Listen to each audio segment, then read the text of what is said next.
Hello friends and welcome to my YouTube channel. So today we learn about CSS Flexbox and CSS Grid. So in this video we will understand the difference between CSS Flexbox and CSS Grid and how they work and how, most importantly, when to use which one. Flexbox is a one-dimensional layout system in CSS. It works in one direction at a time, either row or column. Flexbox is best when you arrange item based on content. Flexbox thinks in terms of a main axis and a cross axis. If direction is row, item move left to right. If column, items move from top to bottom. So Flexbox is perfect for navigation bars, buttons, card, rows, and especially for centering elements, both vertically and horizontally.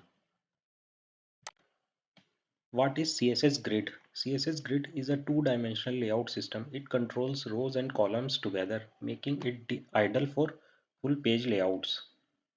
So grid works like a table structure. You define rows and columns first, then place elements exactly where you want.